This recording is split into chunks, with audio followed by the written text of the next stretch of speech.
We'll be covering two sections from Chapter 20, Sections 1 and 4. In Section 1, we learn about different ways in which we can manipulate DNA and extract information from it. And in Section 4, we learn about ways in which this information can then be applied in situations like medicine, agriculture, and so forth.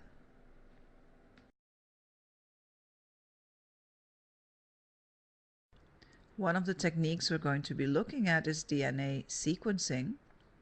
And in this slide, we see an example of organisms whose genome has been sequenced. This is the woolly mammoth, actually an extinct species.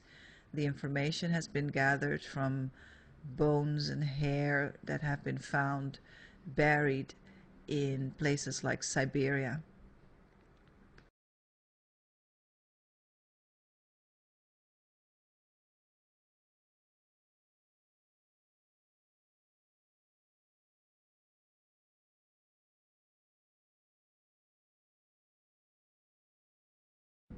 We learned in a previous chapter that the informational quality of DNA, its ability to code for genetic information, lies in the sequence of its nucleotides. In the technique of DNA sequencing, we read that information. So we find out how the genes code for proteins and how that information is organized and regulated. The biggest project of sequencing so far has been the Human Genome Project, and that was an undertaking to sequence all the information in all the chromosomes in the human genome. It was essentially, a first draft was completed in 2003, and it took about 15 years to do. It was very expensive. It cost more than $1 billion. And we are still today continuing to interpret the information that came from that sequencing. The techniques have been making lots of progress and have become less expensive and faster. So after the sequencing of the human genome, so many other genomes have been completed. More than 4,000 eubacterial genomes have been sequenced. Of course, E. coli is one of them. And also, in the book it says 197 genomes of archaea. Those are the other type of prokaryotes that are slightly different from eubacteria. And then more than 180 genomes of eukaryotes. For example, the cat, the dog, the chimpanzee, yeast, and so forth.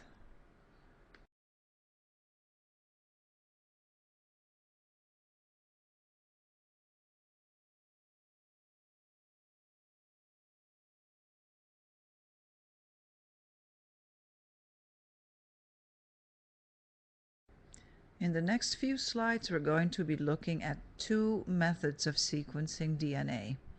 The first one is known as the dideoxy chain termination sequencing method, and it was devised by Frederick Sanger. Frederick Sanger was a very accomplished chemist who not only gave us the method of DNA sequencing, but he also determined that proteins have specific sequences, and he sequenced insulin. Sanger had actually 2 Nobel Prizes. The one in 1980 was for DNA sequencing. Before that, he received a Nobel Prize in 1958 for determining the sequence of insulin. The dideoxy chain termination sequencing method was used to complete the Human Genome Project. The way it works is that it simulates a process of DNA replication, but in some instances it uses, instead of a deoxyribose, it uses a dideoxyribose, and that has an effect of terminating the chain that is being synthesized. If you do this over a very large amount of chains that are being made, and you terminate them at different places, you can generate a series of fragments that each have a different length and that will end with a different nucleotide. And then you can run those on a gel and read off their sequences.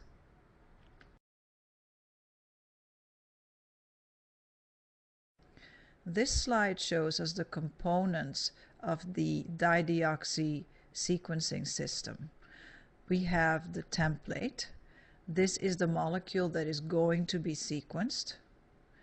And then we have DNA polymerase. DNA polymerase, we have seen in previous chapters, is an enzyme, and it is the enzyme that is used by the cell in DNA replication. It can add DNA nucleotides to a strand using a template, and it also uses a primer. So we need to add that primer for DNA polymerase to then add to.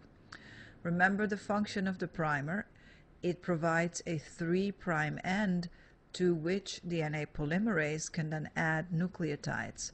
Each nucleotide that is added is then going to provide its own 3' end to be able to continue the reaction. Here are the other nucleotides. These are the normal substrates of DNA polymerase. Deoxy ATP, deoxy CTP, TTP, and GTP. After each of them is inserted, let's say that it is replicating, it has already done up to this nucleotide, so the next one is a G. What is it going to put opposite that G? Well, it's going to put a C, deoxy CTP. When it inserts that, the 3' end of the CTP, of the DCTP, is going to give it a place to insert the next nucleotide.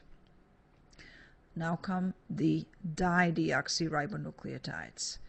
They're very similar to the deoxyribonucleotides, but at the 3' end that the DNA polymerase normally uses to put the next nucleotide in, they are missing the hydroxyl group and instead just have a hydrogen. So they are dideoxy instead of just a single deoxy. So let's say that instead of a DCTP at this position, DNA polymerase grabbed a dideoxy CTP. Well, it can insert that nucleotide just fine, but when it comes time to then put the next nucleotide in at this position, it can't add anything after the dideoxyribonucleotide because there is no 3' end anymore. So after a dideoxyribonucleotide has been inserted in a chain, that chain terminates. Now you have to think that this process is taking place in a test tube where you maybe have 1 million of those chains being made at the same time. So statistically, most of the nucleotides that are going to be incorporated are going to be the regular deoxyribonucleotides. You're going to control that by manipulating the percentage of the labeled nucleotides, the labeled dideoxyribonucleotides, compared to the regular deoxy ones. You want to have at least 10 times as many deoxyribonucleotides in the mix as dideoxyribonucleotides. And if you want to make longer chains, then you would have comparatively less dideoxyribonucleotides in the mix. So just remember, whenever you insert one of these, the chain is going to terminate. In the next slide, we're going to see the result of that on a slightly larger scale.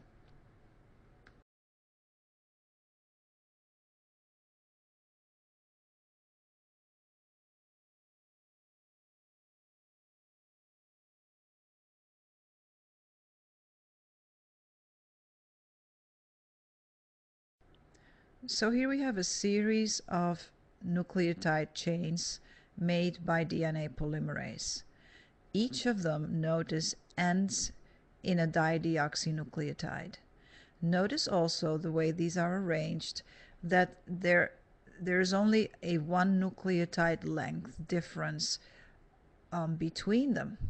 Another thing we notice is that they're basically the same fragment with one nucleotide added at the end of each. So the first one on the left says TTGTC. The second one is TTGTCG.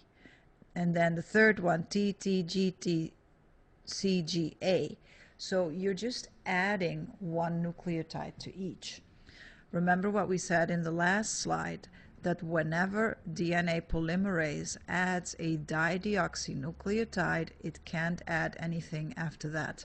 So that finishes that chain. So what we're seeing here is the result of chains being finished at each of these different positions. So each of these chains they're different by just one nucleotide from one to the next, and each of these dideoxynucleotides have a different color. So the A's are purple, the G's are green, the C's are whatever, red or orange, and the T's are yellow. These are not just for purposes of explanation in the book. These are actual colors of fluorescent dyes that are attached to those molecules so that we can distinguish the different nucleotides from each other.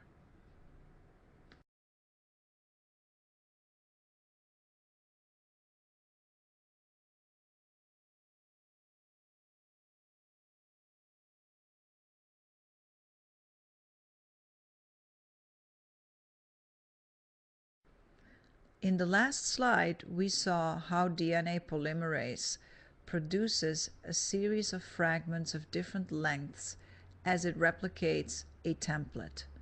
And those fragments each end in a different dideoxynucleotide, and each dideoxynucleotide has a label on it, a tag that gives it a different color. So DDA, DDC, DDG, DDT each have a different color. All of those fragments at this point are mixed together in a test tube. How are we going to read the sequence of the template from that mix? We're going to have to separate these fragments by size. And there is a technique that is used to do that, and that is called gel electrophoresis. So for sequencing, we're going to need to also use gel electrophoresis. Very briefly, it is a way that you can separate DNA fragments by size using an electrical current to make the fragments move through a gel. The gel is going to be in this capillary tube here.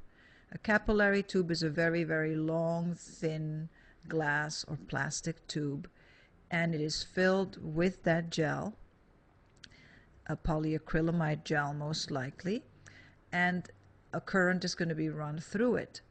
The DNA fragments are going to run through the gel and arrange themselves according to size, with the shortest ones coming out first. So the shortest ones arrive first at the end of the fragment. As they run through the capillary tube, there is a laser light that is being shown through the sample, through the glass of the capillary tube, and a detector on the other side.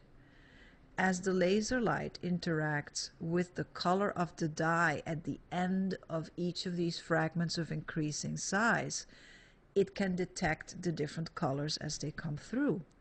Since each color represents a different nucleotide, in essence, you are reading the sequence of the DNA strand, because each successive nucleotide is going to be marked by its color. So in order of color, what we see here is red, green, purple, purple, green, yellow, red, and so forth coming through. Well, red stands for C, green stands for G, purple stands for A, and so forth. Over here, we're going to be interpreting the result. That's going to be given to us through a computer printout that was connected to that detector. This readout, we read it from bottom to top. So the first strand, the shortest strand that came out first was this C, that is that red peak. And then there is a green peak that corresponds to a G, which is this fragment, this second fragment here. These two purple peaks are two A's that are shown here, and so forth. So you're going to sequentially read each fragment of increasing size by looking at its dideoxyribonucleotide tag at the end, and this is how you're going to be able to find out the sequence of all of the nucleotides in that template fragment.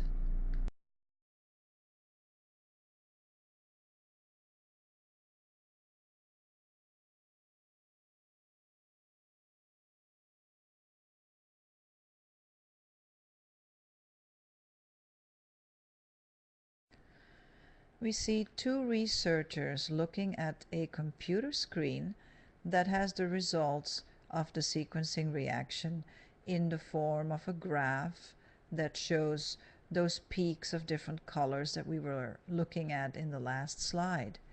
Here, this part shows the laser light that the sample is going to interact with, so that the fluorescent dye interacts with the laser, and then you can read the sequence of the fragments as they go through. 20 years ago, on a good day, you might be able to sequence 300 nucleotides of DNA. And 20 years ago, we used these big polyacrylamide gels. This is about the right size compared to the person. So a giant polyacrylamide gel, maybe this long. And then the sample would be loaded on the top, and it would run all the way to the bottom. So you would read it from bottom to top, just like what we saw in the previous slide. And so you could maybe read 300 bases on this gel.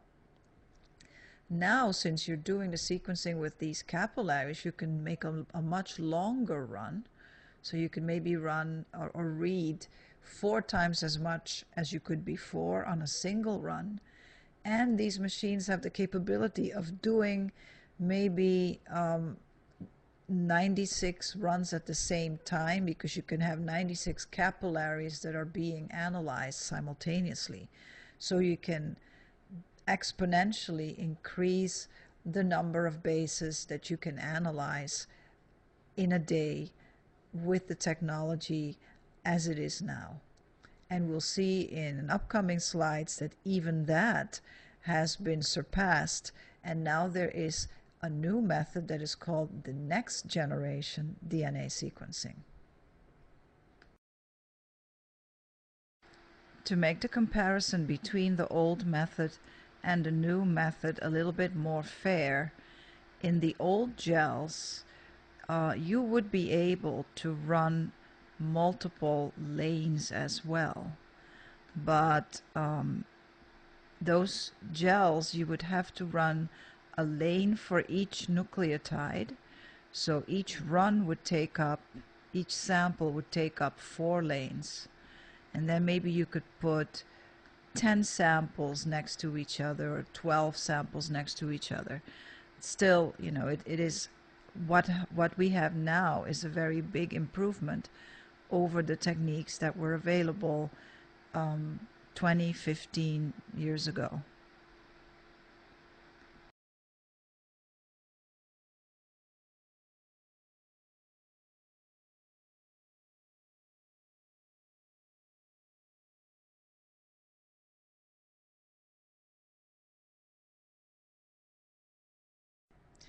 We're going bigger and faster with next generation sequencing. It has a different approach. Instead of terminating a strand, we're looking at the sequential growing of a DNA strand. In essence, it starts by making lots of copies of a specific DNA fragment, of which one of the two DNA strands are attached to a substrate in the form of a bead, and then the other strand is going to be synthesized, and then a computer or machine is going to detect and read the nucleotides as they're added. We're going to see there's going to be a light flash involved in this step, and it can also sequence many thousands of fragments at the same time. It uses plates that have 2 million wells. So before we saw like 96 at a time. I guess here you can do millions of samples at a time.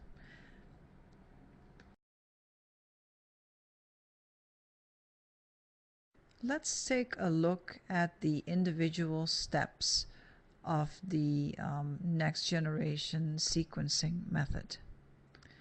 So the first thing is that we have to have our genomic DNA. So you isolate DNA from cells, and that DNA has to be fragmented or cut into small pieces, say 400 to 1,000 base pairs. Each of those individual fragments is then going to be incubated and isolated with a special bead. It can be a streptavidin bead, and sometimes these beads are already coated with PCR primers. So the fragment is incubated and is isolated with an individual bead.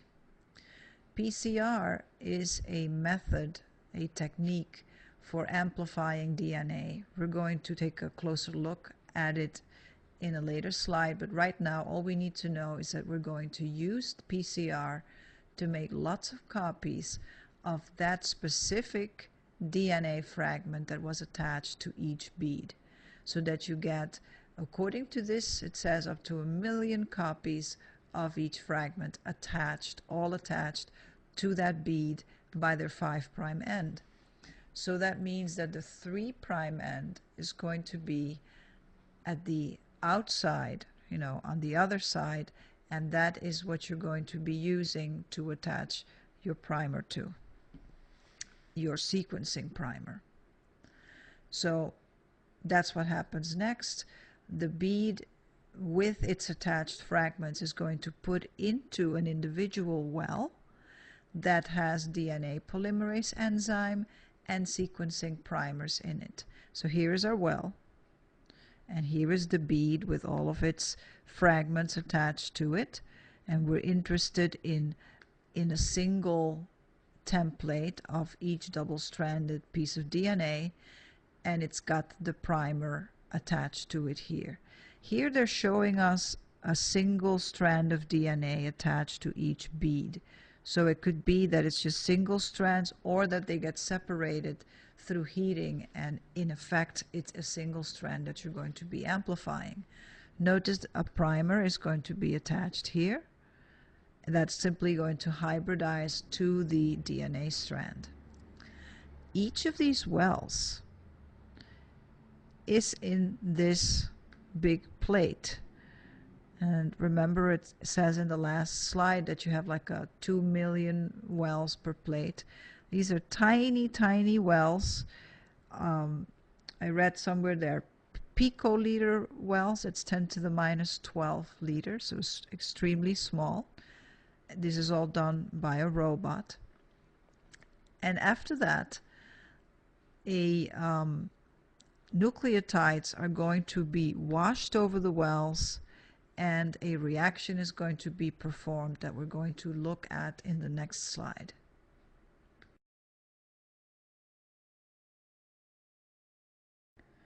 So now we see the next step, where we're looking at the situation in a single well, those tiny wells in which we have the bead with all these templates that each have their little primer attached to them. What's going to happen now is that a solution, let's say with DATP, is going to be added to all the wells.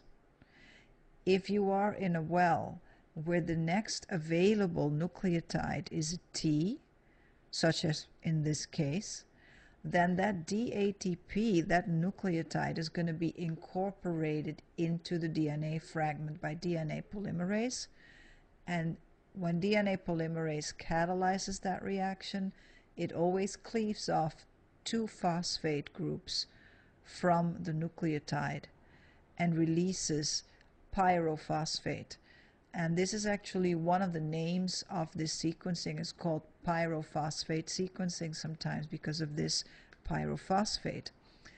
That pyrophosphate is going to then react with another enzyme down the line and cause a flash of light. And that flash of light is going to get recorded by the system. In another situation where you have, in this case, a T, the TTP being added to the wells,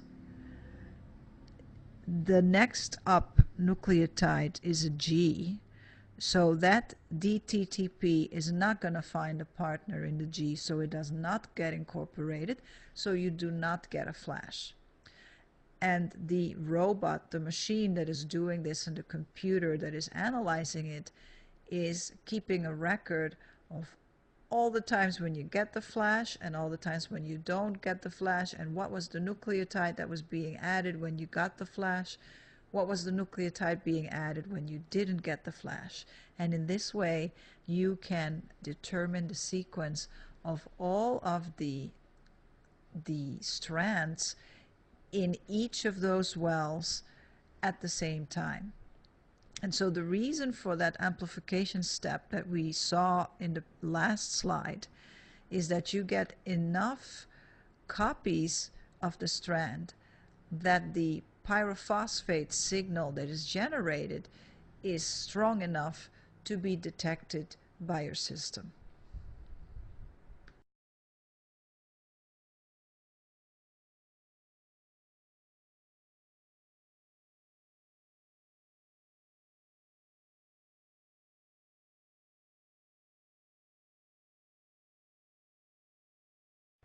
These steps are going to be repeated until all of the fragments in the individual wells have been completely synthesized, so that each of those single strands has a partner.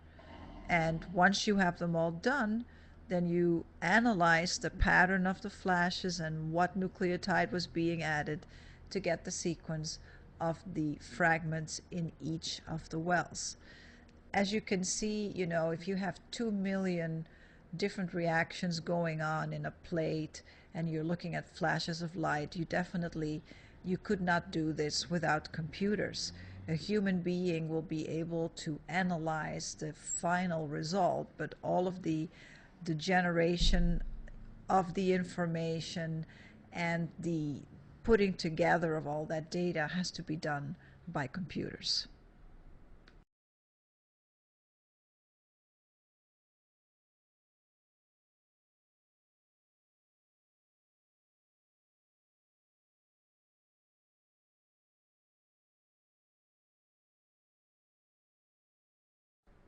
Here is a sample of a readout of this pyrosequencing procedure. We're looking at the different bases. Let's take a look over here. So you've got T is a light green, and C is a light yellow, G is a darker orange, and A is a darker green. And then there's also the height of each column. Notice you've got a 1 mer, 2 mer, that means 1 copy, 2 copies, 3 copies. You can ignore these very short stubby ones here. This means there's one that looks like a T, and then a C, and then an A over here, and a G. And when they have double the length, it means it's 2 of the same. So this taller dark green means 2 A's followed by 2 G's, And what is this one here? You tell me. I think that should be 4 Gs. So you can see how you can read the whole sequence that way.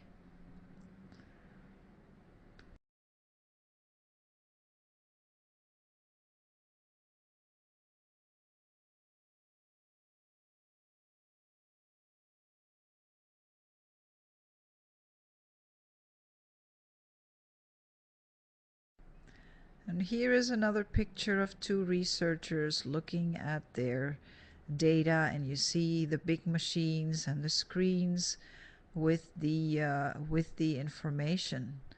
These machines can generate between 700 and 900 million base pair readings a day. That is truly mind-boggling. You know, you could do a human genome in a few days with a machine like this, while it took 15 years to do the first copy in the Human Genome Project.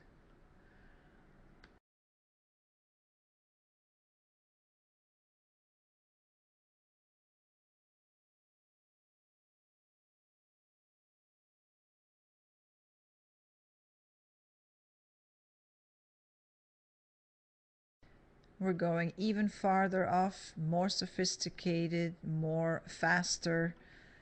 Third generation sequencing, there are several different methods that are under development.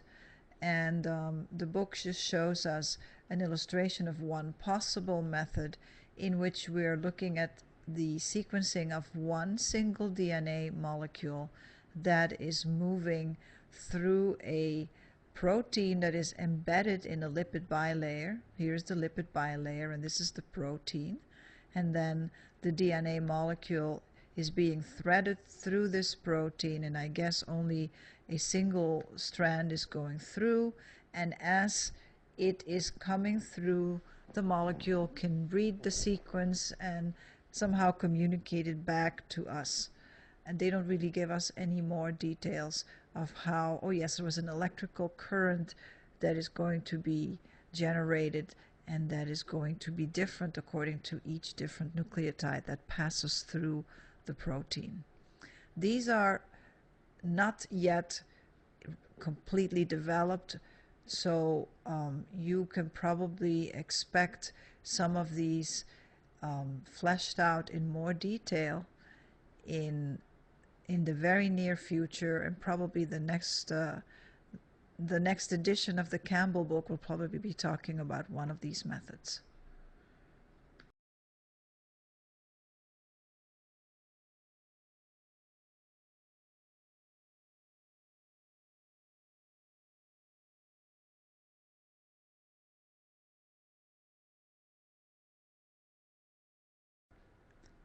The title of this chapter is DNA Tools and Biotechnology. We've looked at one of the very important DNA tools, that is DNA sequencing. Now we're going to look at biotechnology. Biotechnology and recombinant DNA go hand in hand. Recombinant DNA is a DNA molecule that has parts from more than one organism. Usually, DNA is from just the organism that contains that DNA. But when we make a recombinant molecule, you have a new combination of origins. So part of that DNA comes from one organism and another part comes from a different organism. And to make recombinant DNA, we perform genetic engineering. We manipulate the information in the DNA and the physical DNA molecules themselves to make that recombinant DNA. And all of that is part of biotechnology.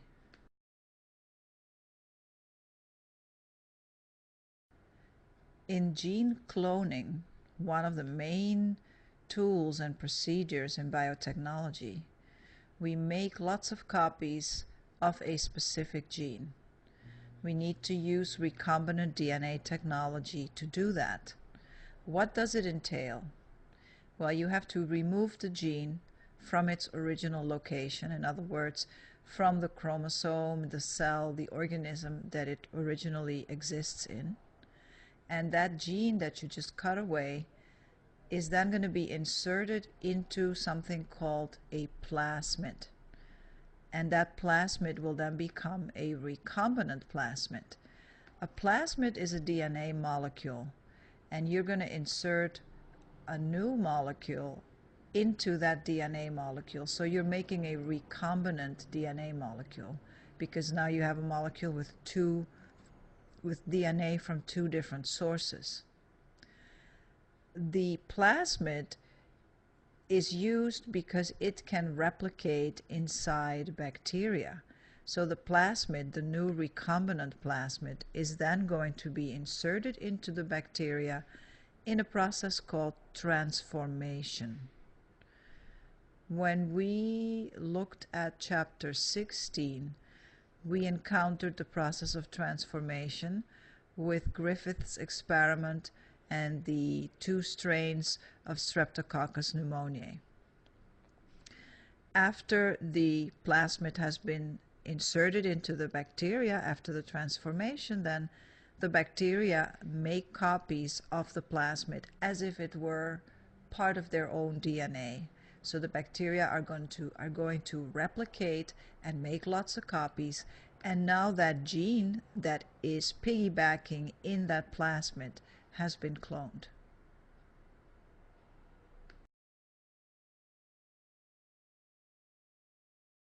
In the last slide, we used the term plasmid as the molecule that we insert our gene of interest that we want to clone into. The plasmid is an example of a cloning vector. In general, a cloning vector is a molecule that's going to be used to carry DNA into a cell. And that DNA is usually going to be recombinant DNA because it's going to contain a gene that we want to make lots of copies of, and that we might to express and produce proteins from.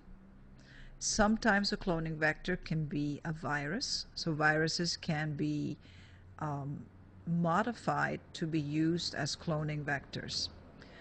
Once a cloning vector has been inserted into the host cell, the cloning vector is then going to replicate in that cell, making many copies of the cloned DNA. And then if that DNA is expressed, in other words, if the DNA is transcribed and then translated, meaning the DNA is transcribed into messenger RNA and the messenger RNA is translated to protein, you can use the information in the DNA to make lots of copies of that specific protein.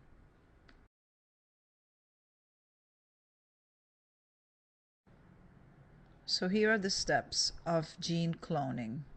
The very important part is this plasmid, this recombinant plasmid. Plasmids occur naturally in bacteria. So you have a bacterium with a plasmid. But that plasmid is not going to have any gene that we're interested in. In order for the plasmid to have our gene, we need to insert our gene of interest into the plasmid. So that's what's happening here. You have a cell, and that cell has your gene of interest. You're going to cut the gene out of the DNA from the cell and insert that little piece containing the gene into the plasmid. That is represented by the pink piece over here. So the original plasmid is green, and then it has that pink segment. Now it is a recombinant plasmid. You're going to return that recombinant plasmid into the bacterial cell, and the bacterium accepts it, and when the bacterium itself divides, it's going to make a copy of the plasmid, and you have copies of the plasmid for each daughter cell. Sometimes a plasmid can replicate so many times that you can accumulate more than 100 copies of a plasmid per bacterial cell. So this way you have cloned your gene because you have made lots and lots of copies of your gene. Each bacterial cell has many copies of the plasmid, and you have trillions and quadrillions of bacterial cells in your cultures.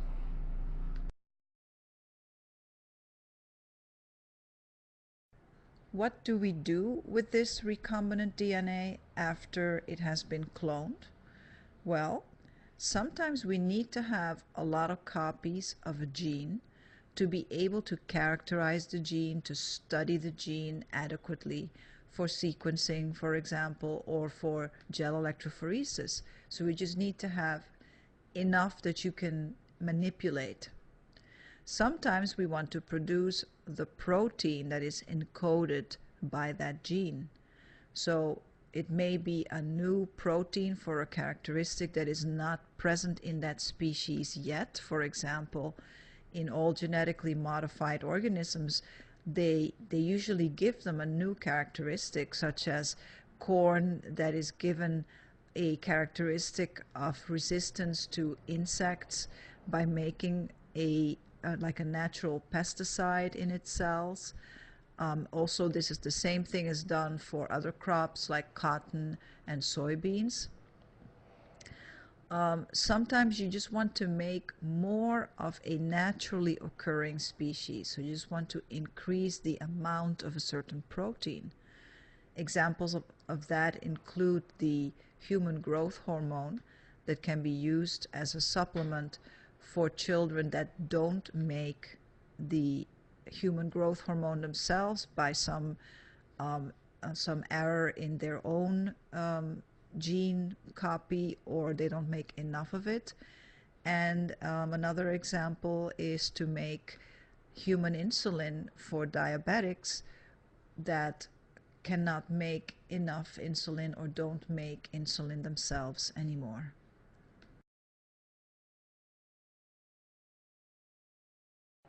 This slide shows us in pictures what we just talked about in the previous slide. So you've got a gene that you can, after you've cloned it, you can use it for several different things. So here, giving pest resistance to your crops, and you see that in corn. You can use it to modify bacteria so that now they can metabolize toxic waste like this oil spill, and then they can clean it up.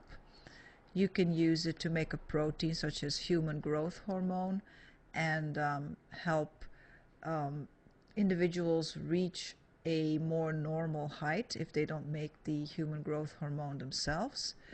And you can use it also to make tissue plasminogen activator, which is a protein that dissolves blood clots in the heart, so that if you give it to a person right after they've had a heart attack, you can help dissolve any blood clots and you can prevent further heart attacks.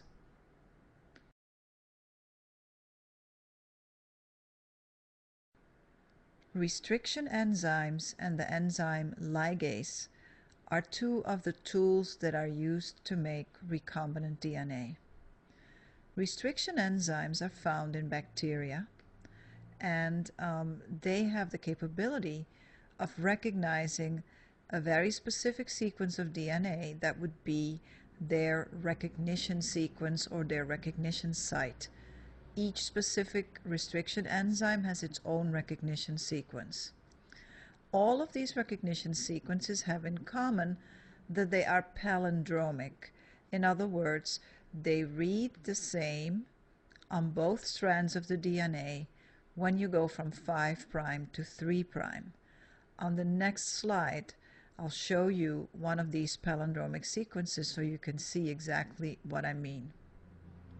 So a restriction enzyme can cut a palindromic DNA sequence on both strands, and when it does that, it produces sticky ends.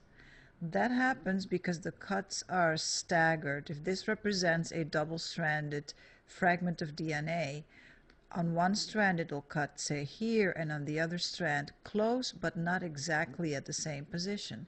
That is what's going to produce the cohesive ends. You could use them then to clone a gene, for example, by cutting on both sides of the gene with that enzyme. So if this is a double-stranded piece of DNA with the gene of interest, then you can cut with your restriction enzyme on both sides of that gene and cut out that gene from the rest of the chromosome.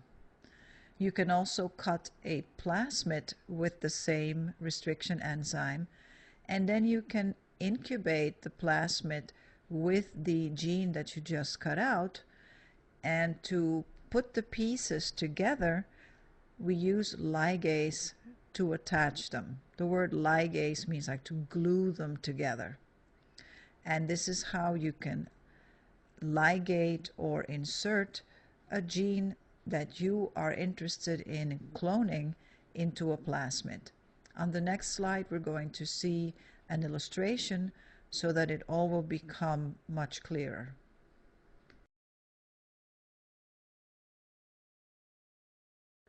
The next few slides take us through the procedure of making a recombinant plasmid.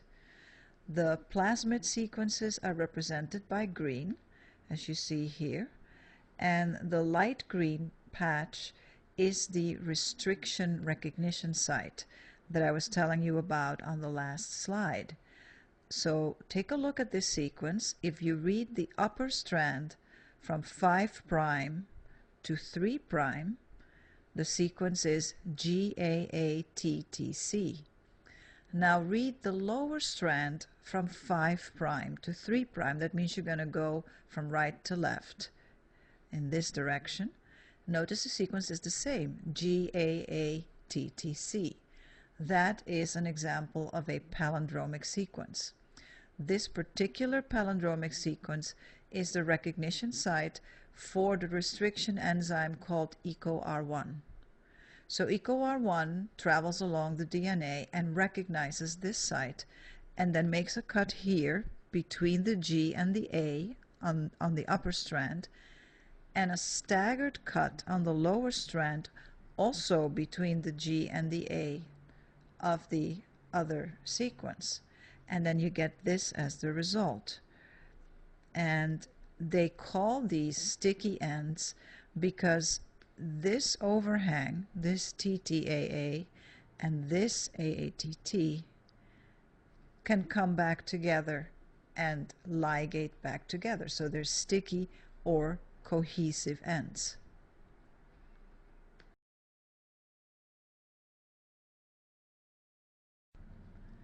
Here we have our cut plasmid from the previous slide with its sticky ends. So you've got the TTAA here and this AATT, and you see that they could easily come back together.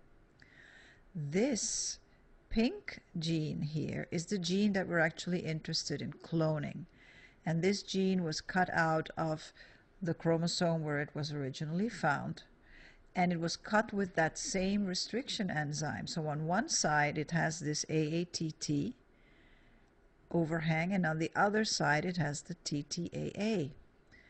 Any two fragments of DNA that are cut with the same restriction enzyme will have complementary ends. That is like the magic of using restriction enzymes. Because what happens now is that we can ligate these pieces of DNA together that originally have nothing to do with each other. So the pink fragment here fits perfectly between these two green fragments. And by using the ligase enzyme, we can repair the nicks that are left and make a new piece of DNA that is just as if it had never been separated, as if it had always been that way. And that is a recombinant fragment of DNA.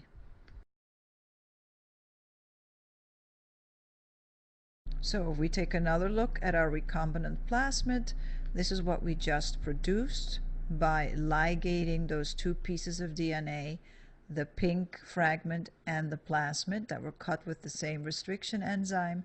Ligating them together, you get a recombinant plasmid that has this foreign DNA inserted into it, and now it is part of that plasmid.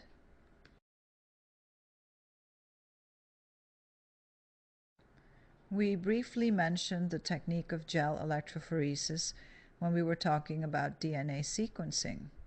In general, gel electrophoresis is used to study DNA and separate fragments of DNA according to their sizes.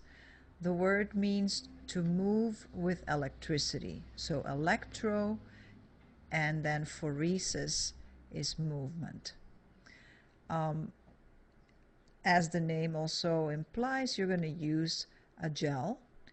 And there are different kinds of gel electrophoresis. You can use an agarose gel that is usually employed for separating DNA fragments between, say, 300 to 20,000 base pairs in length.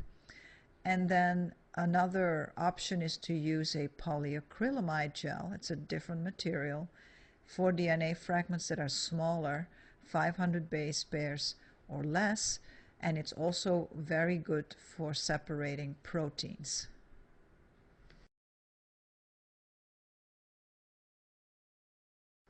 So how does gel electrophoresis work? We know from chapter 5 that DNA has a negative charge on every nucleotide from the phosphate group that is part of every nucleotide. That means that since it has an electrical charge, it's going to be, you will be able to move it by applying an electrical current, and in this case it will move toward the positive electrode. In general, the longer the DNA molecule is, the slower it's going to move through the gel. The gel is a barrier, almost like a sponge with microscopic little holes, and the long DNA molecules have to wind their way through that barrier. So if they're longer DNA molecules, they're going to get delayed more than the short molecules. You're going to load the DNA into a depression in the gel that is called a well. So it's a little hole, but it doesn't go all the way through the gel. We're going to see a gel in the next slide.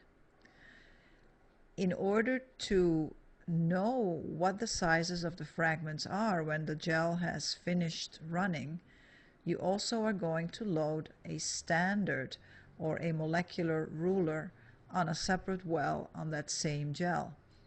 The standard has fragments that you know the size of, so when they're going to separate out on the gel, if you look at your unknown fragment and you see where that moves with respect to the standard, you can say, oh, it's got to be close to such and such a size because it moves close to this fragment of the standard.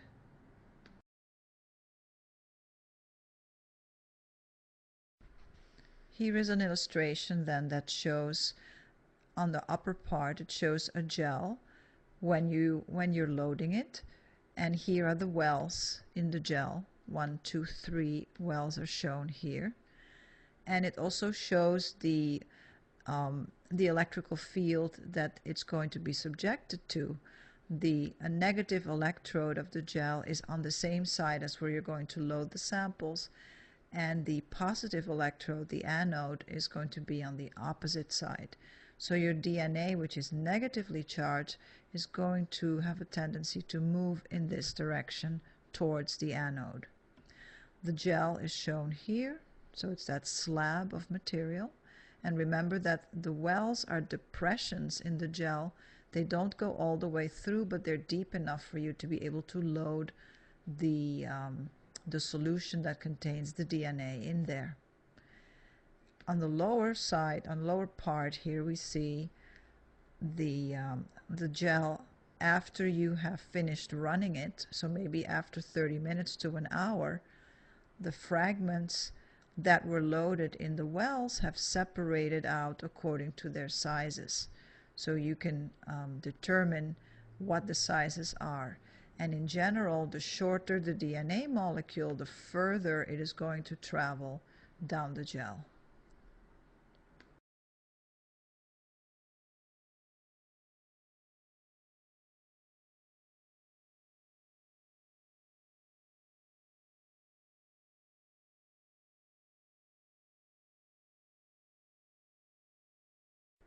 And here is an actual gel that has been stained. Usually you have to stain the gel after you run it because the DNA itself is completely transparent and you wouldn't see it. There is usually a loading dye with the DNA solution when you load your samples, but the loading dye doesn't stick to the DNA. You have to stain the DNA later. Here you can see the wells. You can see the line of wells. And I think there are 8 wells in this gel. Let me see. 1, 2, 3, 4, 5, 6, 7, 8. And you see the different samples were loaded in the 6 wells in the middle. And the DNA separated out in different bands according to its size.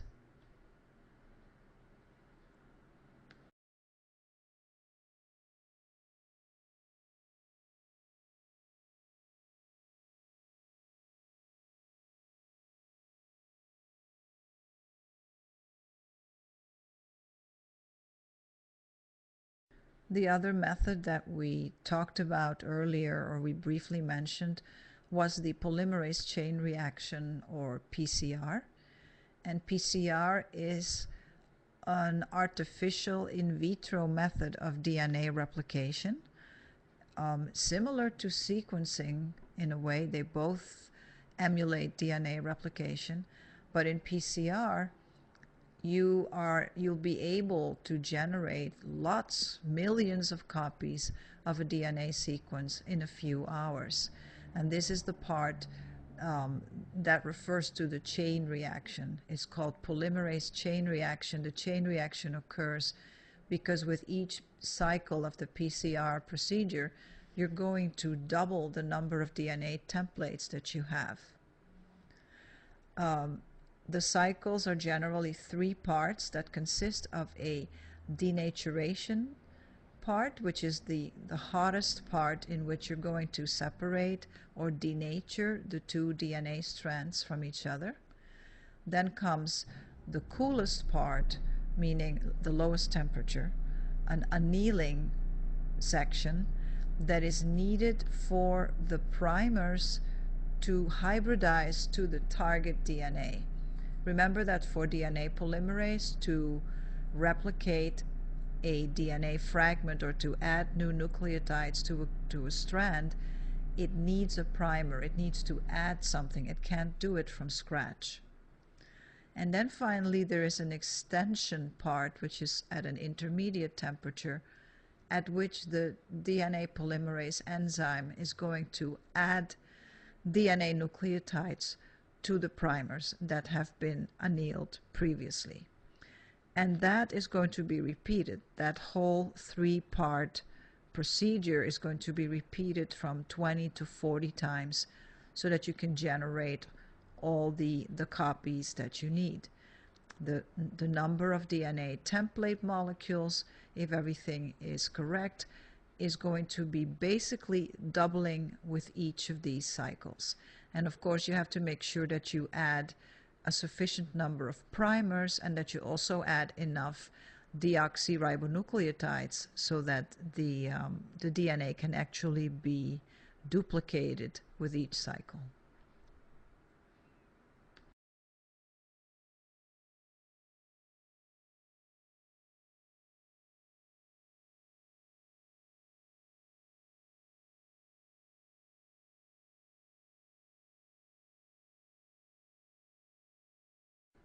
Here is a schematic representation of the polymerase chain reaction. We start with genomic DNA. So you have a long molecule of chromosomal DNA, and within that genomic DNA is your target sequence. The sequence itself is in dark blue, and then the primers, as you see one of the primers here, are in light blue. And they're showing us a couple of cycles of the PCR procedure of denaturation, annealing, and extension. So in the first cycle, during denaturation, this template the two strands of the template are going to get separated from each other. And you do just that. You do that by heating it up, say, to 96 degrees Celsius. Once the two templates have been separated, you're going to anneal the primers to it. And the primers are short oligonucleotides, short DNA, single-stranded nucleotides that are going to be annealing one to each of the strands of the template, and the 3' ends of the primers should be facing each other, and that is the case here. So the 3' end of this primer is facing in the down direction, and the 3' end of this primer is facing up. Then comes the extension part of the cycle, in which DNA polymerase is going to work, and DNA polymerase is going to add new nucleotides to the primers using the template as its guide. And the same thing on the other side is going to add new nucleotides in this direction. So notice that after the end of cycle 1, now you basically have 2 template double helices, where first you had just 1. When you repeat the cycle, now you start with these 2 molecules that are each double-stranded, and you're going to do the same thing, but they're showing these the next 2 cycles sort of abbreviated. So they're showing you the end result. After the second cycle, you're going to end up with 4 molecules, and after the third cycle, you end up with 8 molecules of your template. So you see how it is doubling the template, and that's the chain reaction in each cycle.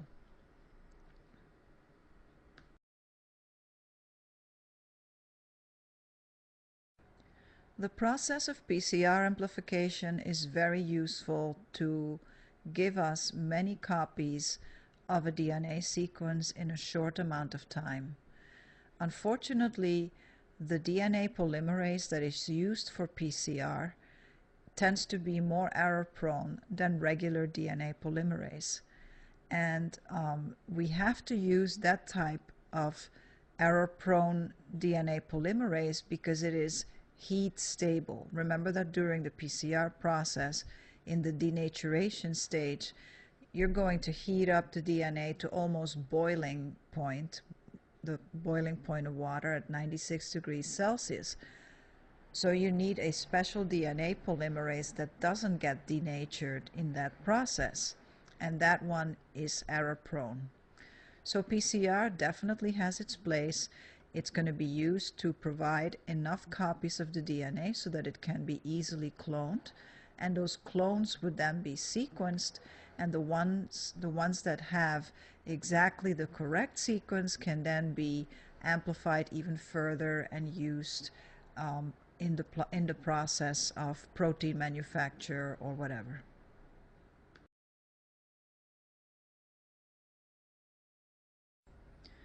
In this slide, we see the combination of restriction enzyme digestion and the polymerase chain reaction to clone a gene and to produce enough DNA.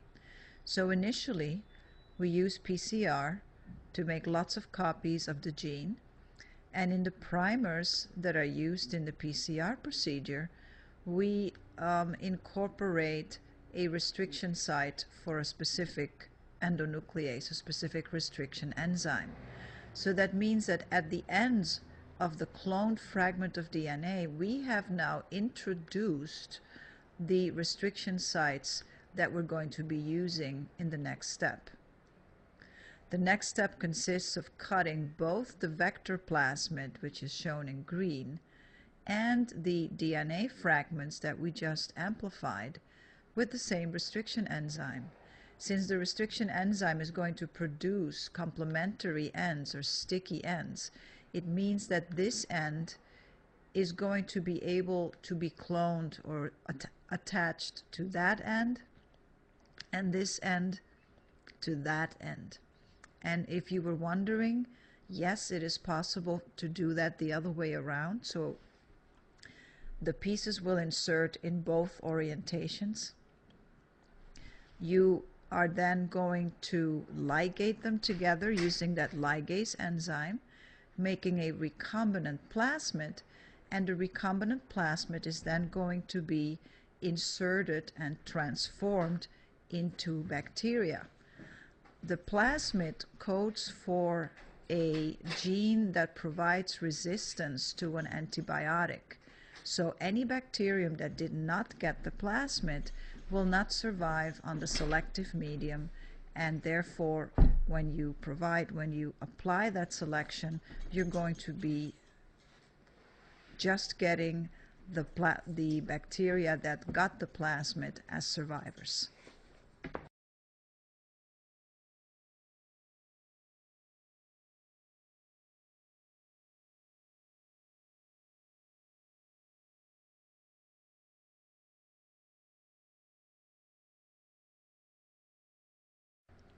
Making lots of copies of a gene is good for investigating the gene and doing preliminary research. But what we ultimately would like to do is to express that gene. In other words, we want to make the protein that the gene codes for. Sometimes that is to correct a genetic disorder or to be used in industry or environmental cleanup like we saw in examples earlier. So in order to express it, we need what is known as an expression system. An expression system is just an organism that is going to be used to make the protein for us. So in biotechnology, living organisms are used as factories to make proteins.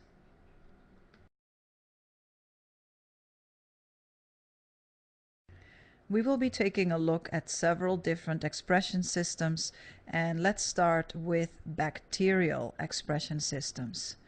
If our aim is to make a eukaryotic protein, let's say a human protein, then in a bacterial expression system, we're going to be using a bacterial cell or a prokaryotic cell to make proteins that are originally from eukaryotes. Bacterial expression systems are quite inexpensive because bacteria grow easily and fast. So the return on investment using bacterial expression systems wherever it's possible is very good. What do we need for such an expression system? We need an expression vector. Now earlier we talked about cloning vectors. A cloning vector is a plasmid, a bacterial plasmid that has a gene that codes for a protein that can be used to select and give it resistance against antibiotics, and that can be used to make lots of copies of the gene. That's a cloning vector. An expression vector is a different type of plasmid, also a bacterial plasmid, but it also has, in addition to the genes that allow replication of the DNA, it has a bacterial promoter. Remember that we mentioned in earlier chapters that a promoter is a sequence on the DNA that interacts with RNA polymerase and that shows RNA polymerase where to start transcribing the gene. And all genes need to have a promoter. If you don't have a promoter, then the gene will get ignored and will not be transcribed. So the expression vector is going to have an active bacterial promoter, a strong bacterial promoter. The gene that we want to express then, the eukaryotic gene, is going to be spliced right behind that strong bacterial promoter. In other words, as if it's pretending to be a bacterial gene, we are placing it right behind a bacterial promoter. So in the plasmid, it's just going to look like a bacterial gene, and it will be expressed as if it were a bacterial gene. You make an expression vector similarly to the way that you make a cloning vector. You're going to use restriction enzymes to ligate the gene in the correct position. You also need to make sure that you're going to place it in the correct reading frame, because this time you're going to have to translate the messenger RNA that's going to be produced during transcription, and you know that you need to have the correct reading frame to get the correct amino acids made. And another thing is that if the gene has introns, those introns have to be removed first, because bacterial systems don't have the capability of removing introns from genes. Introns are interrupting sequences in eukaryotic genes that are routinely removed by eukaryotic cells, but bacteria don't have the equipment to do that. So if we want a bacterium to express a eukaryotic gene, we need to provide it with a message that has these interrupting sequences already removed, and that is in the form of complementary DNA.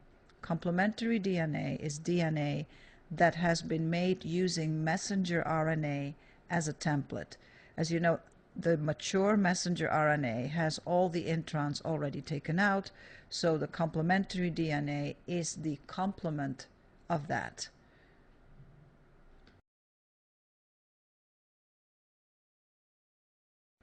A different kind of expression system is the eukaryotic expression system. And of that type, there are several. Let's take a look at the yeast expression system.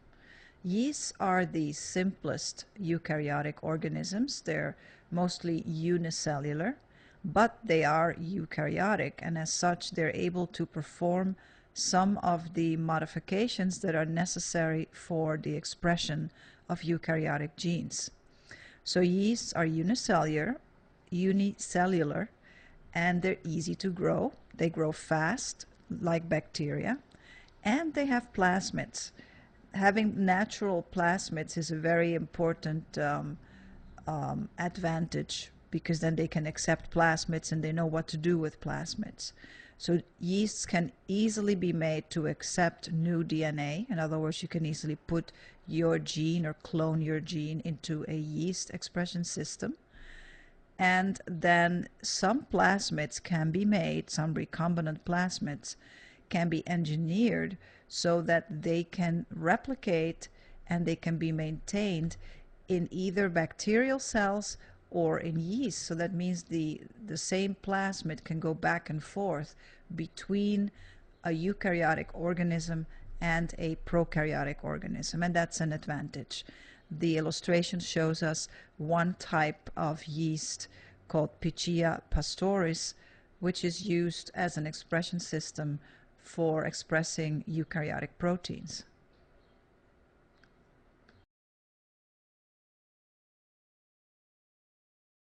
Even though yeasts are a eukaryotic expression system, they are not the ultimate eukaryotic expression system.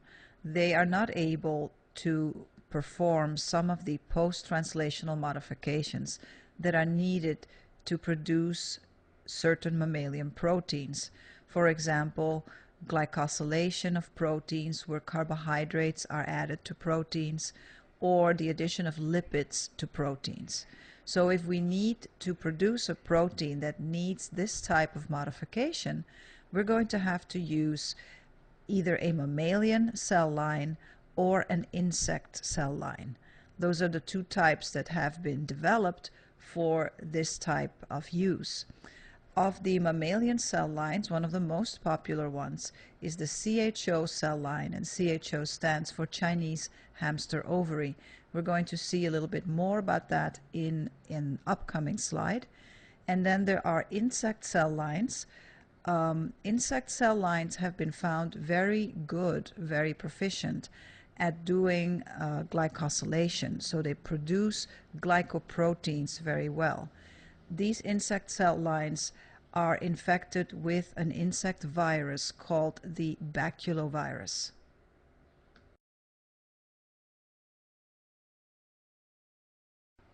We see in this slide a picture of Chinese hamster ovary cells growing in cell culture. CHO cells tend to grow as a monolayer, meaning that they stretch out over the surface of their growing substrate, and they attach to that substrate until they reach a layer that is one cell thick, and then they stop growing. The illustration itself, the picture, was taken using phase contrast microscopy, which allows you to see structures inside of cells without having to stain the cells. So you can easily distinguish the nucleus and, say, the nucleolus in these cells and other structures as well. Chinese hamster ovary cells, as the name indicates, were developed by isolating from the ovary of a Chinese hamster. It was not this cute little hamster here. It's just a picture of a Chinese hamster. The individual from which this the cell line was established died in 1957. That is when the cell line was actually made, and it has been used ever since. So this is one of the immortal cell lines that just keep dividing forever, it seems, and that have been used and have been expanded to many thousands of labs over the world.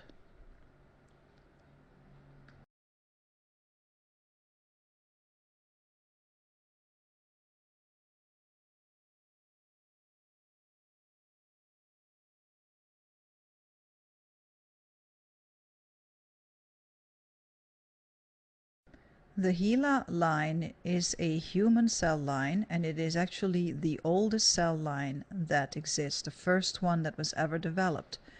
It is named after the person whose cells were taken to get it started. Her name was Henrietta Lacks, and the cells came from a cervical tumor that killed her.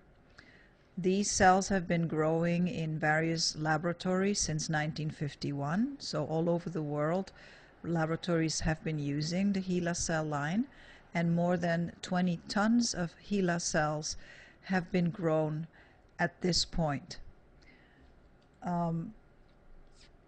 It is, of course, an immortal cell line. These cells just keep dividing over and over, and they don't reach what is a normal limit or number of divisions that normal cell lines would do. They also have an abnormal number of chromosomes. The normal human karyotype is 46 chromosomes per cell. In the HeLa cell line, there are many more chromosomes, about 70, 78 chromosomes, and there are other differences, other changes in the genome of HeLa cells as well.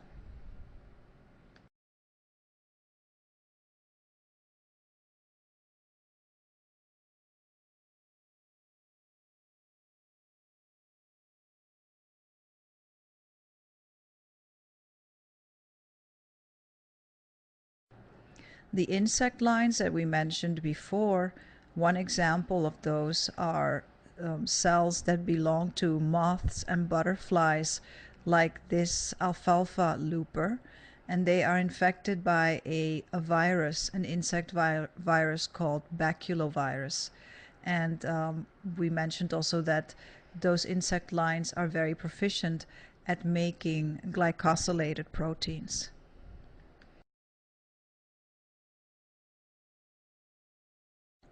One way to insert the DNA that codes for the protein you want to express into a mammalian cell line is the technique of electroporation, and that basically involves to give the cells an electric shock.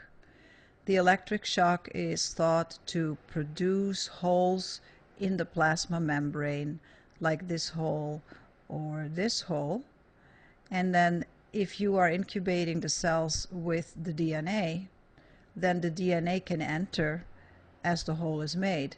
It's only a temporary hole, so it seals itself again, but your DNA is going to be inside the cells. It can also be used for bacteria. Electroporation is a very harsh method. It kills lots of cells, but if you have survivors that have been transformed, they will have the DNA that you're after, and they can make a new population of cells that is hopefully capable of expressing the protein of your interest.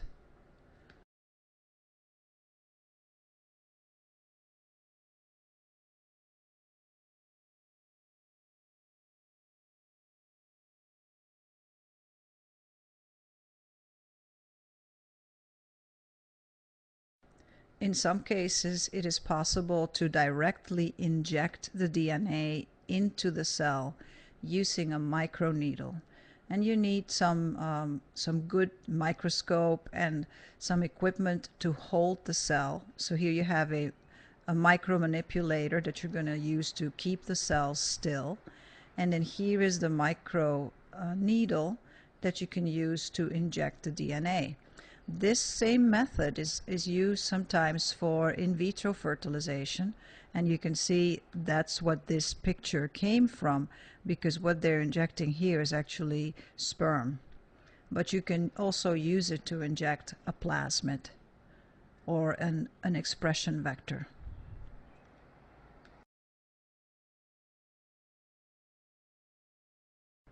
If you need to transform plants, there already exists in nature an agent that is extremely proficient in inserting DNA into plants, and that is the bacterium Agrobacterium tumefaciens. Agrobacterium infects more than 140 different plant species, among them some important crop species, and it causes the growth of a gall, a crown gall, and we see that gall here on the picture. It's that like a swelling.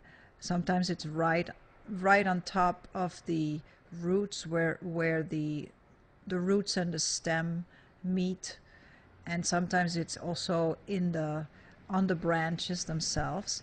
And the gall contains materials for the bacteria to grow, and that comes from genetic information that was injected with the plasmid. Now, scientists have been able to engineer this plasmid to contain genes that they might be interested in expressing in that plant. So they use the bacterium to get the genes into the plant, so the bacterium becomes the vector for injecting the plasmid. And then what you can do with plants that's very convenient is that once you have these transformed cells, once the gall is formed, you can take a cell from the gall and grow a whole plant from that, and that plant will not be cancerous or tumorous or anything. You can grow a normal plant, but that will have that plasmid in each of its cells. So all of it will be transformed, and you can then direct the plant to produce the protein of your interest.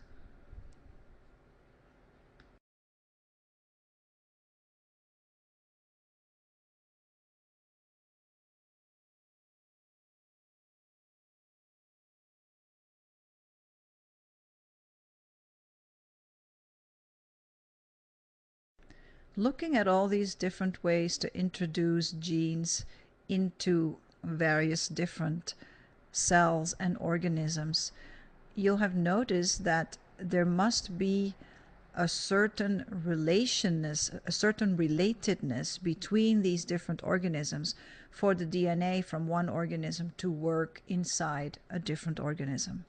And a very good example of that is with this gene called PAX6. PAX6 is a gene that controls the development of the lens in the vertebrate eye, but it also controls the development of eyes in organisms that are as different from vertebrates as insects. So vertebrates include all organisms, all animals with a vertebral column, so that includes mammals, birds, amphibians, fish, reptiles, and it also works in insects. So that means that across that great divide of species that are so different from each other, you can still put a gene in one and it will work in the other one. Let's take a look at the next slide and you can see some examples of this.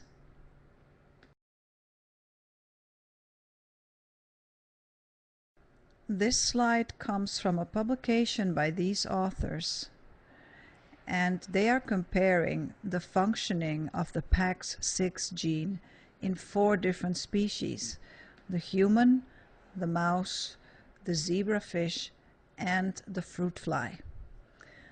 Humans and mice are fairly closely related to each other. They're both mammals. And then the zebrafish is a fish, so not that closely related, but all three of them are still vertebrates. And then the fruit fly, Drosophila, is an insect, so that's relatively far removed from the others evolutionarily. And the interesting thing is that the PAX6 gene of one can substitute in another organism. So if you use the human PAX6 gene and you introduce it into a fly, it can direct the formation, the development of a normal fly eye with the compound lenses and everything. And here we see when that gene is not functioning, what happens. So on the left here, we've got on top a normal human eye. And if you are missing one of the copies of PAX6, or if it is damaged, you have a condition called aniridia, in which the iris of the eye does not develop at all. If both copies were missing, you probably would not have an eye at all. In the mouse, not having either copy then results in an abnormal eye, in which the size is going to be smaller and the iris is going to have abnormalities and parts are going to be missing. The zebrafish, similar. It says the eye is decreased in size, the lens is decreased in size, the retina isn't formed right. And in the fruit fly, the eye is not there altogether. So look at a normal fruit fly and look at what is here. The mutation is called eyeless in Drosophila. But it's interesting to see that you could rescue the eyeless mutation in Drosophila by introducing a human PAX6 gene.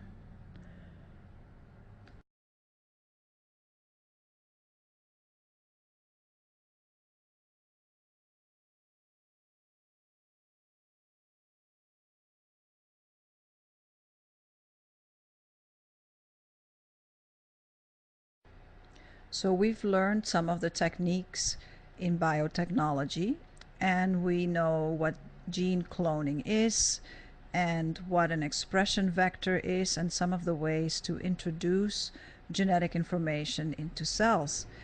In section 20.4, we're going to take a look at some ways in which this knowledge can be applied.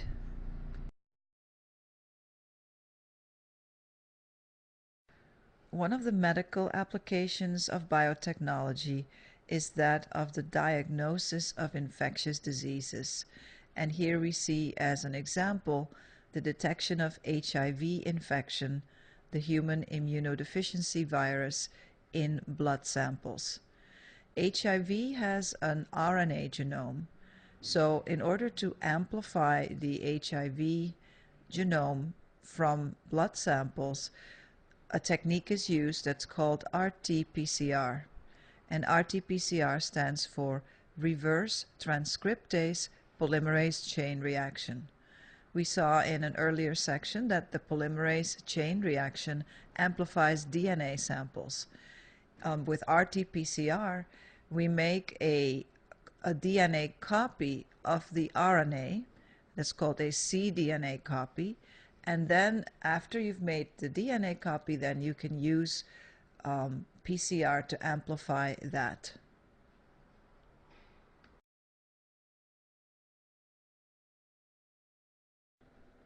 An important medical application of biotechnology is the screening for genetic diseases, and that will detect an inherited condition, something that is caused by a mutation in the DNA.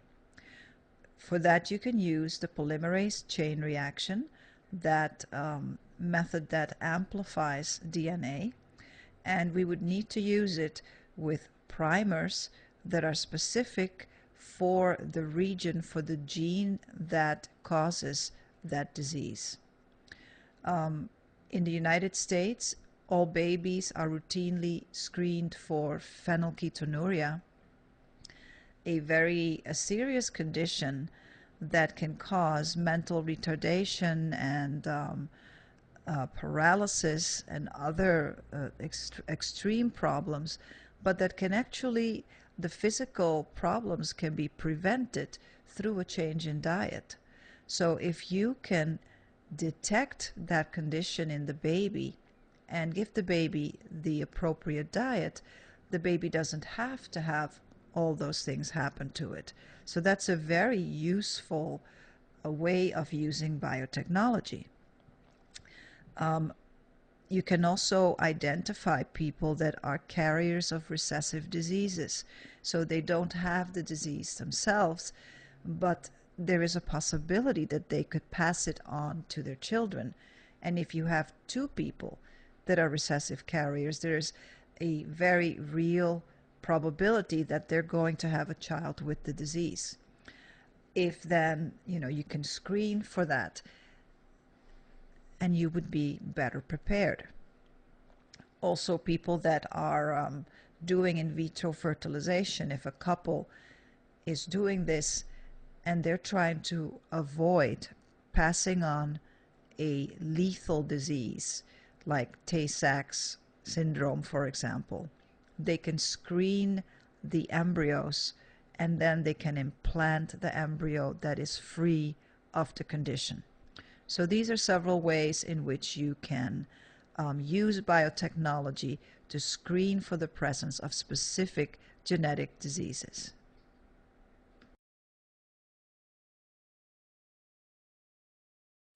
One way of detecting certain diseases is to look for markers that are present when that disease is present as well. And these markers are known as single nucleotide polymorphisms, or SNPs. And the way that it works is based on the fact that certain alleles are inherited together. An allele is a version of a gene. In the illustration here in the bottom, we see a normal allele. So the normal allele is shown here, and it happens to be in conjunction with this small sequence here, an A on one strand and a T on the other. Whenever that A and the T is present, then the allele tends to be the normal one. On the other hand, if there is a C and a G pair at this position, then the allele that is next to it tends to be a disease-causing allele. So it just happens to be that these two pieces are linked together, and these two pieces are linked together. So if you are able to detect this, you can infer that. If you're able to detect this, you can infer that. So this is how that technique works. You're looking for a small sequence, single nucleotide polymorphism, and if you find that specific sequence there, then that gives you an alert that, oh, maybe this person has inherited the diseased allele. You're not going to jump to the conclusion, yes, they have the diseased allele. Then you're going to check for it.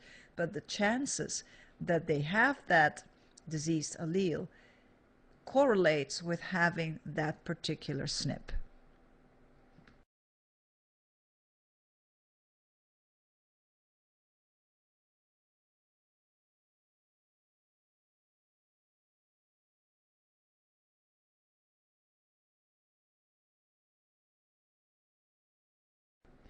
Gene therapy attempts to actually cure a genetic condition by supplying by supplying a working version of a gene that may be mutated or defective in a patient. So in theory, if you give the patient the gene that isn't working in the patient, the gene can be expressed and the protein can be made and the disease can be cured. This approach works for relatively simple diseases in the sense that they would be caused by one gene. If it's a whole complicated metabolic pathway that is affected by a lot of genes simultaneously, it might not be the easiest thing to cure with gene therapy. And some of the challenges of gene therapy include that it must be delivered to the tissue where it's going to be used. So if the disease is a lung disease, you have to deliver that therapy, you have to deliver that gene to the cells in the lung where it is going to be used. Also, it isn't enough to just deliver the gene. The gene has to be actually expressed. In other words, you have to make the protein that the gene codes for, or the body of the patient has to then make that protein. So the gene has to be expressed, and it has to be expressed in the target tissue. After you've done all that, then you also have the problem that in order to maintain the cure, in order to maintain the effect, you have to be able to pass that gene on in the somatic cells as they divide. So you have to have a way to perpetuate the presence of that gene therapy, of that delivered gene, in the cells that were treated. Ideally, if you could insert the gene in the chromosomes of the patient, him or herself, then whenever the cells divide, then they would pass it on to the daughter cells. There are problems with that because it could be inserted interrupting some other gene or causing inappropriate division in the cells. So there are a lot of challenges to be worked out in human gene therapy. Cells, however, that would be good candidates to use for this are bone marrow cells, because they are stem cells that give rise to other types of cells. It would not work with cells that don't divide, like nerve cells or muscle cells.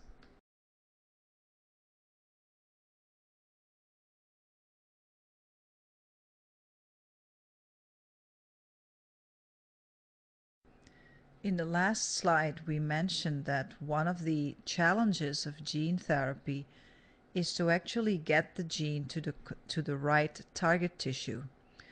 One of the ways to overcome that problem is to use a virus that naturally infects that tissue to deliver the gene. Viruses are experts at delivering their genome into the cells of their hosts.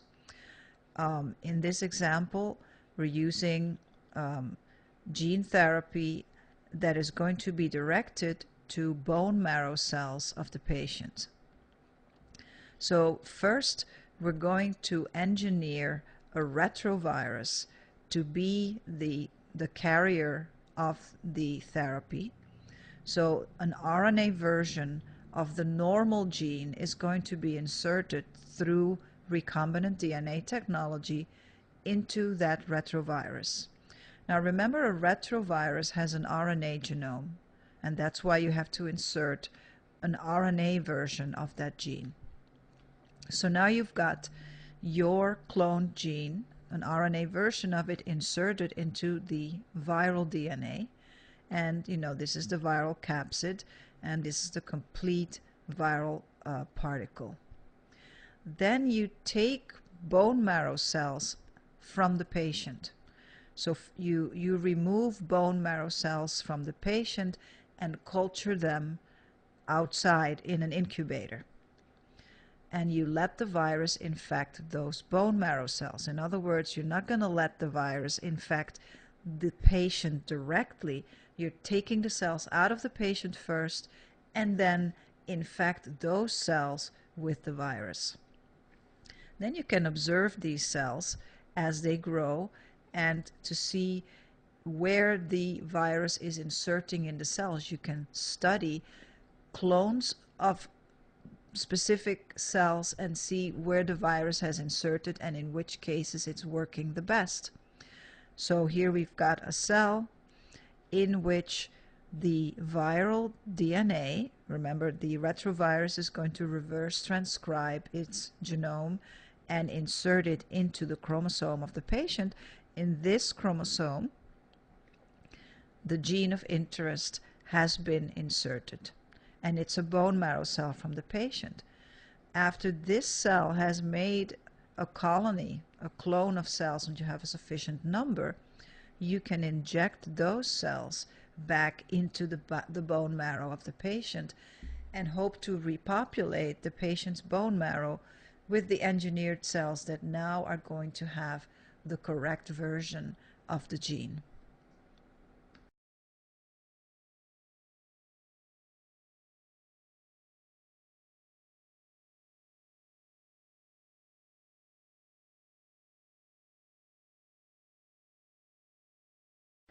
The gene therapy version that we were talking about in the previous slide, using retroviruses to deliver the gene, the corrected gene, to the cells of the patient, really sounds perfect in theory.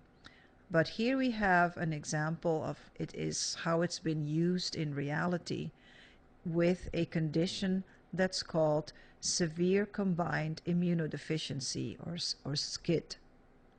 It was used in 10 patients in France, 10 little children, and 9 of the 10 showed a very good improvement in their condition even after 2 years. So it was a sustained improvement. However, very unfortunately, 3 of them later developed a blood cancer called leukemia, and 1 of them died of it.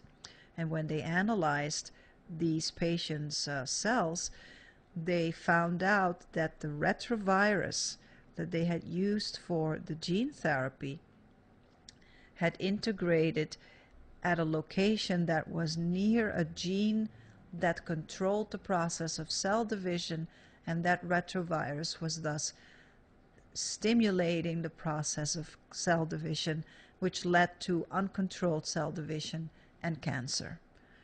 So that is a pitfall of human gene therapy, and it's one of the things that needs to be addressed before we can make more advances in human gene therapy.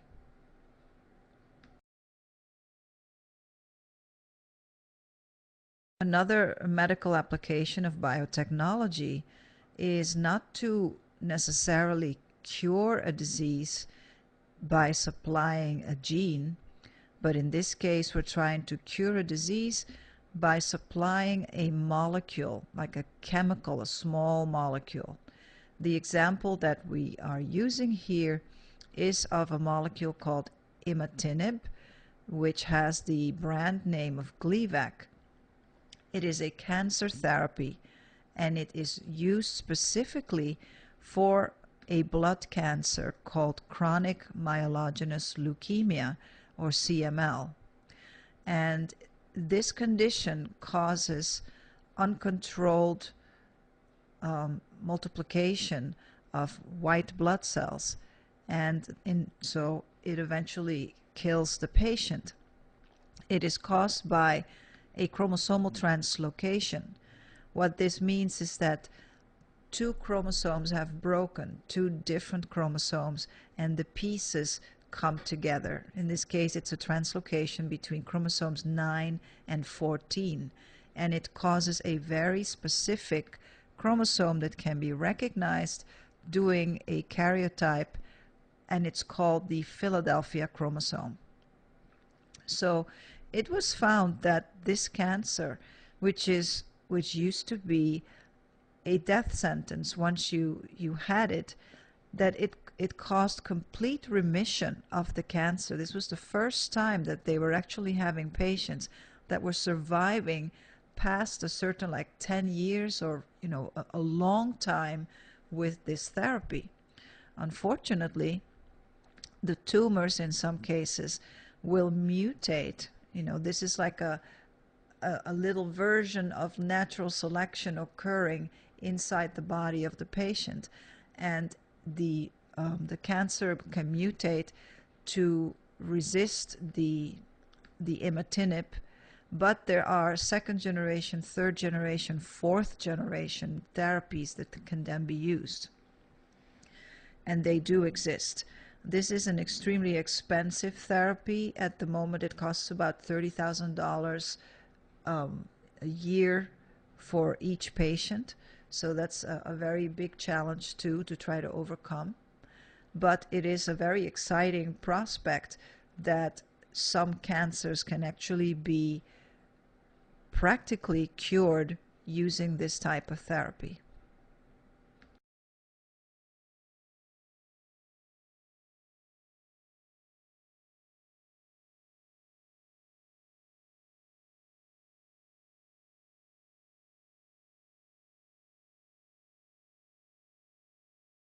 Another approach to biotechnology in medicine is not to provide the gene that codes for the correct protein, but to actually provide the correct protein itself. So if we do that, we need to have a source of the correct protein. And there are several ways to get that. You can try to make the protein in cell culture, and this has been done with insulin, human growth hormone, and a protein called tissue plasminogen activator, and with several vaccines. Another way is to try to make whole animals produce the protein in their body. This approach is called farming with pH, with a pH instead of an F in the farming, just to allude to the fact that you are making pharmaceutical products in these animals. In order for an animal to make, let's say, a human protein, you have to make a transgenic animal. How do we do that? Well, you have to take eggs from a recipient animal and fertilize those eggs, and then clone the gene from the donor, and the donor is going to be then the human, the normal human gene. You're going to inject that cloned human DNA into the fertilized egg that you took out from the animal, and then allow the DNA, the cloned DNA, to insert itself into the chromosomes of the recipient cells. So now you have a fertilized egg that has been injected with cloned human DNA. So the embryos that result from this are going to have that cloned human DNA in all of their cells. Those embryos are going to be implanted into surrogate mothers. Not all of them are going to have the gene inserted into the right place. It's not going to be expressed correctly. So you may have to do 200 or more of these experiments to get one animal that is producing the protein, that is not sick, and in which everything is working correctly. But once you have that animal becomes a protein factory for that particular human protein. An example of this is the production of a human protein called antithrombin for blood clots that can be made by goats, and they secrete it in their milk. And apparently it's pretty easy to purify the protein from the milk, and then the protein can be given to human beings.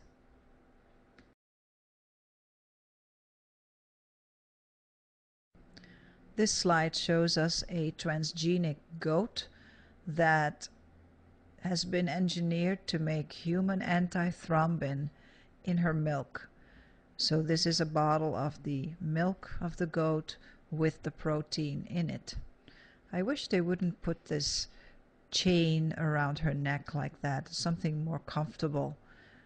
Anyway, so she's an example of one of these transgenic animals that are used to produce a human protein in this case.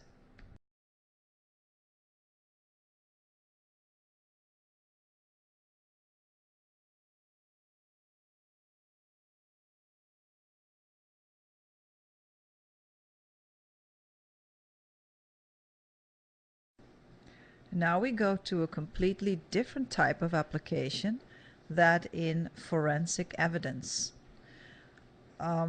We start with the fact that each person has a genetic profile that is unique to that person. And with the genetic profile, we mean all the genetic characteristics that that person has and that that person can pass on to their children. In a more narrow sense, we also mean what is known as a DNA fingerprint, or a pattern of bands that is produced when the DNA of that person is cut with restriction enzymes.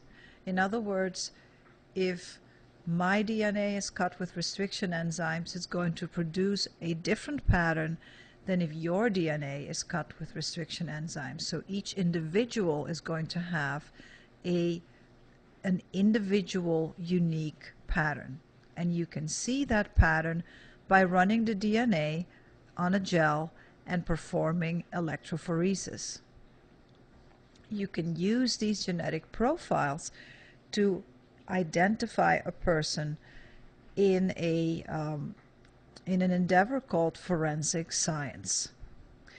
And forensic science was initially used by the FBI using a method called RFLP analysis, RFLP analysis, that stands for restriction fragment length polymorphisms. And that is not used very much, or not as much anymore. And and that was used together with a technique called southern blotting.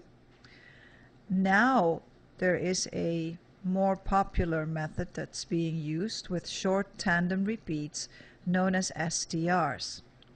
So let's take a look at what these STRs are. A short tandem repeat is a short sequence that can be from 2 to 5 base pairs. So if we only look at one of the two DNA strands, that could give you an example. You can have an STR that is the bases GCA, and if you have that repeated 10 times, GCA, GCA, GCA, and so forth. So in person number 1, that repeat exists 10 times, let's say on chromosome number 5.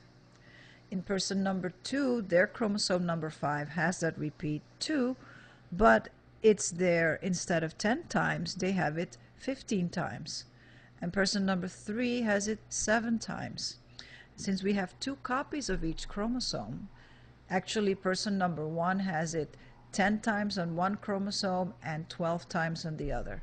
Person number 2 has it 15 times on one chromosome and maybe also 15 on the other.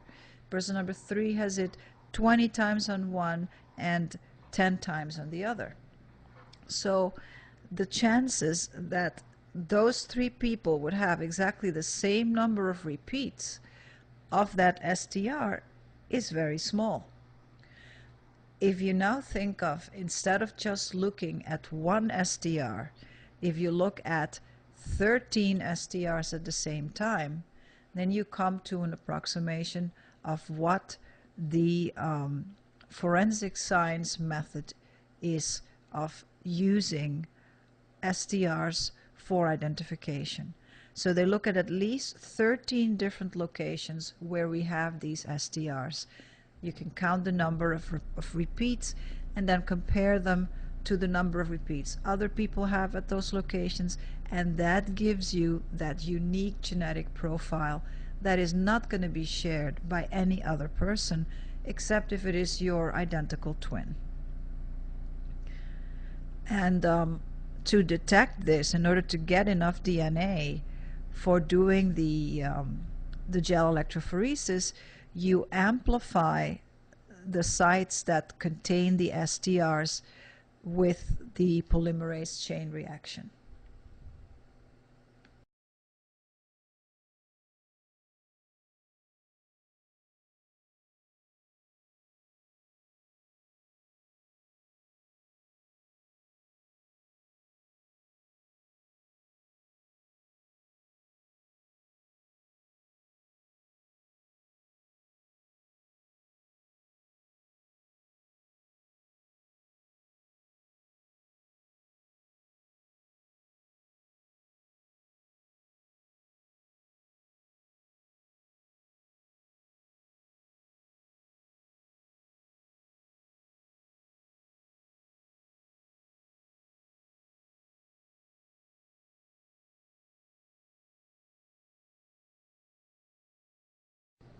SDR technology is so powerful and precise that it can be used to overturn convictions in which people have been wrongfully accused of crimes.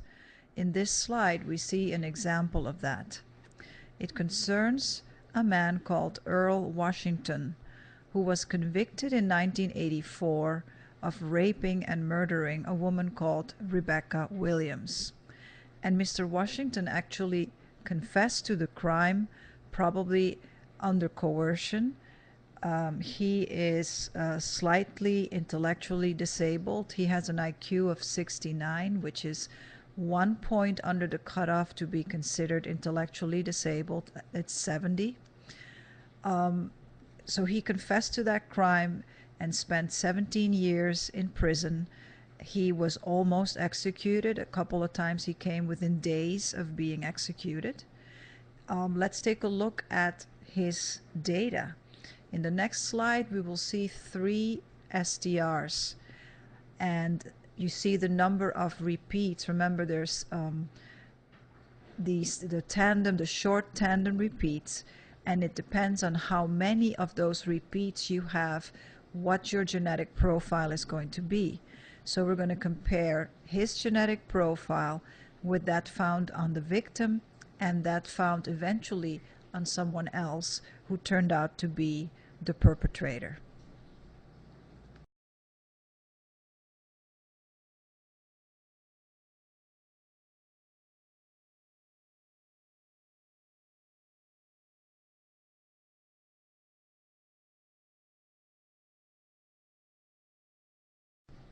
So this is Mr. Washington, and this table here shows the data of the 3 different SDRs.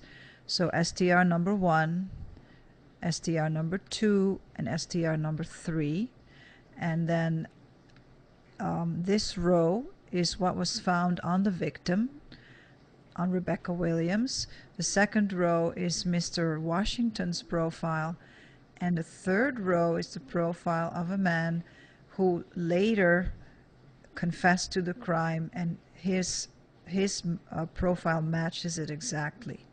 So first we look at what was found on the victim. In SDR number 1, we have 17 and 19 repeats.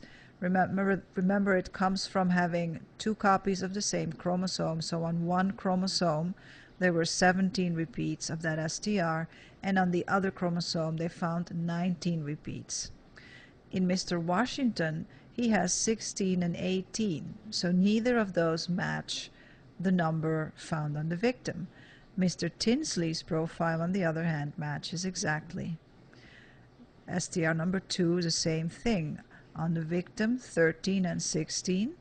Mr. Washington, 14 and 15. Mr. Tinsley, 13 and 16, just like what was found on the victim. SDR number 3, the same. Mr. Tinsley's profile matches exactly as what was found on the victim, and Mr. Washington's matches almost, but not exactly. He had 12 repeats on one chromosome, but 11 on the other. So notice that the technology is powerful enough and specific enough that it can differentiate between having 12 repeats or 11 repeats of that SDR. And the conviction of Mr. Tinsley wasn't just made from these 3 SDRs. Remember, the whole procedure takes in account at least 13 different loci, 13 different alleles where you have these SDRs at the same time. And they also looked at whether he was there, whether there was any possibility that maybe he could have been somewhere else. So everything else has to match as well.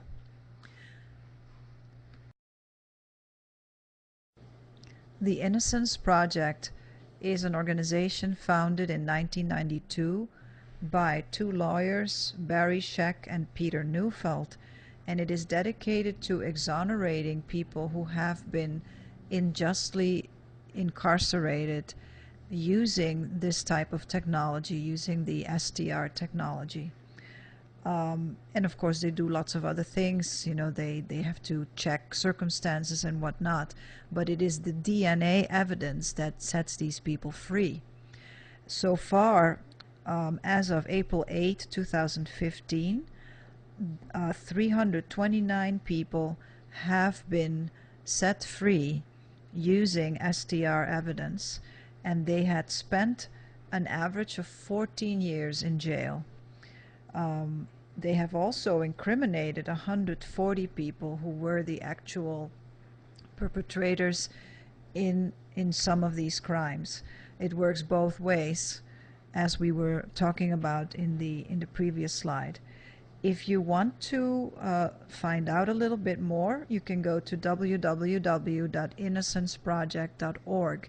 I put the link for you in the written comment on this same slide.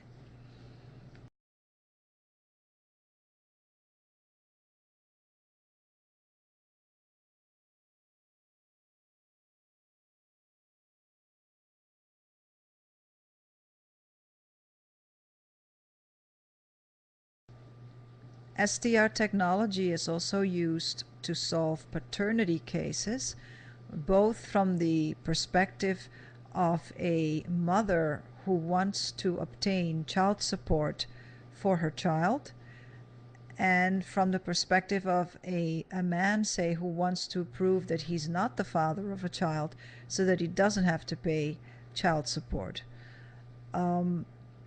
It's been used to identify the victims at the World Trade Center in the 9/11 attack. The reliability of the STR results are based on the number of possible combinations, and that varies between 1 in 10 billion to 1 in a trillion. Since there are only 7 billion people on Earth, you can see how it can be pretty reliable, and that the identification can be very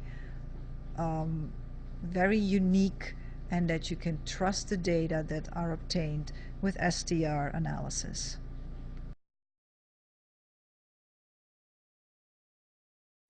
A completely different application of biotechnology is for the cleanup of environmental wastes using genetic bacteria that have been genetically engineered.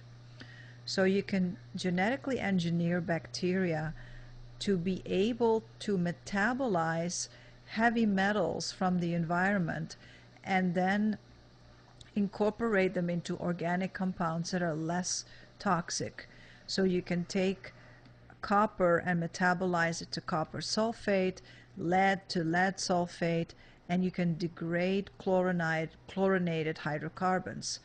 And that will, in some cases, it just makes a compound that can be sequestered more easily, or that can be removed from the environment more easily, and in other cases it's just less toxic. So in either case you are improving that environment using bacteria that have been biologically modified through recombinant DNA technology.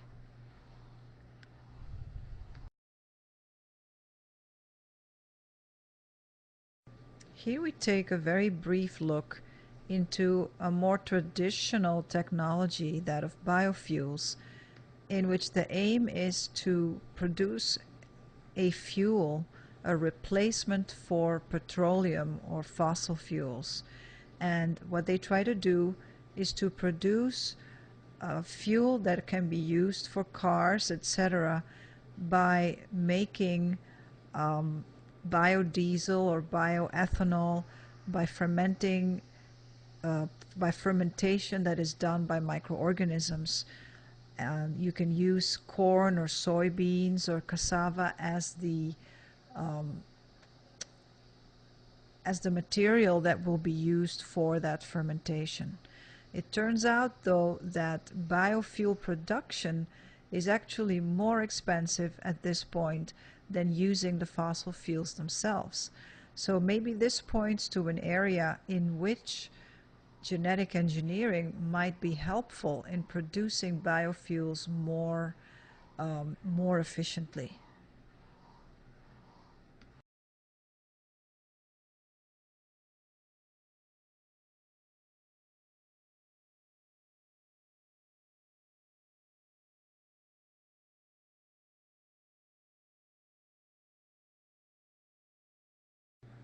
In this section, we're going to look at the use of biotechnology in agriculture, which involves animals and plants, but rather than using these animals and plants as factories for pharmaceutical products, they're going to be used to produce food or other products that are used in agriculture.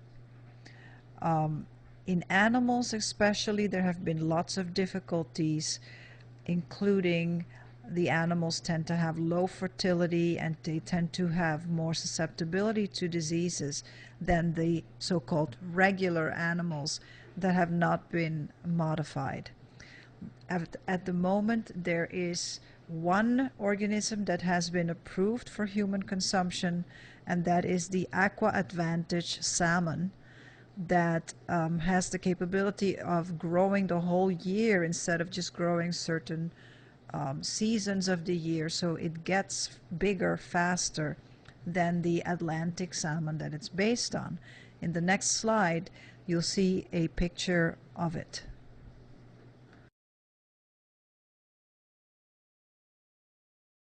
As you probably guessed, the Aqua Advantage salmon is the one in the back. In this chapter, we talked about recombinant DNA being a DNA that has information of more than one species in the same molecule. Here we see the full application of that. The Aqua Advantage salmon has information, genetic information, from 3 different species in one. So it is based on the Atlantic salmon, which is shown in the forefront. Presumably these 2 individuals are the same age so that you can see how much bigger the Aqua Advantage one gets. So it's based on the Atlantic salmon, and it has a growth hormone from a different species of salmon called the Chinook salmon, which allows it to grow the whole year through rather than in seasons. And it has a strong promoter in front of that gene that comes from another fish called the ocean pout. So we've taken the advantageous characteristics of several different species and combined them in one to make a new species of salmon that hopefully is just as tasty and healthy as the regular salmon, but less expensive to produce because it grows much faster. There certainly are environmental concerns related to this. People are worried that if you have organisms like this Aqua Advantage salmon escaping into the environment, they could, one, compete with the normal population of fish and maybe like outcompete them, or they could reproduce and it could get out of control. How do we prevent that? Well, the what are they called? The Aqua Bounty technology company that produces this organism is growing them in inland tanks in the mountain area of Panama. In other words, nowhere near an ocean where you could release them. So that's one way of preventing that they would contaminate the rest of the environment. The other precaution is that they have been engineered to be sterile. So even if they did get out, they are sterile, so they would not be able to reproduce. Somehow it sounds a lot like Jurassic Park. But let's see what happens, and if this works out, I for one would be very interested in tasting them to see if they taste as good as regular salmon. An interesting aspect of the salmon life cycle is that they spend part of their life in fresh water and part of their life in salt water. So they're born in rivers and they spend about 2 years in the rivers. Then they go to the sea and they grow more there, and at some point they come back to the rivers and lay their eggs in the rivers. So, you know, if you have a source of water, I'm thinking about those inland tanks in Panama, if they're close to a river, they could conceivably survive because this animal can survive in both freshwater and saltwater, although it has to be at the right stage in its life cycle to survive in either, because it needs to undergo certain physiological changes to be able to go from freshwater to saltwater and vice versa. But the possibility is there. Jurassic Park, Part 2.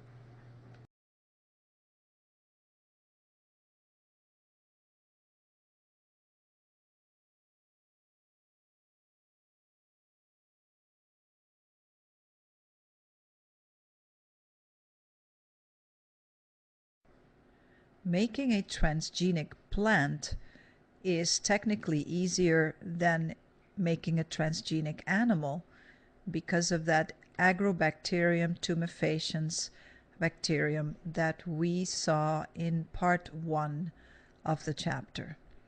So it is used to transform plants and to insert new genetic material into those plants. Agrobacterium injects that plasmid called the TI plasmid, that stands for tumor-inducing plasmid, and the plasmid causes a gall to form on the plant. So it causes a disease called crown gall disease in all these different plant species. But it turns out that we can exploit that by piggybacking genes on the plasmid that we are interested in, so that the plant can be transformed with those genes, so that an engineered TI plasmid is then injected into a plant, transforming those plant cells. And then plants have the advantage that they can be much easier, they're much easier to grow from single cells into complete organisms than animals. So you can take some plant cells that have been transformed and you can put them into some growth medium and you can grow a whole new plant out of that relatively easy. I'm not saying it's completely easy, but it's easier than with animals.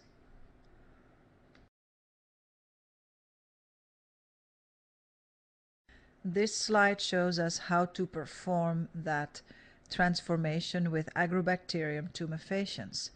Here is the bacterium, and this is its regular chromosome, and here is the TI plasmid.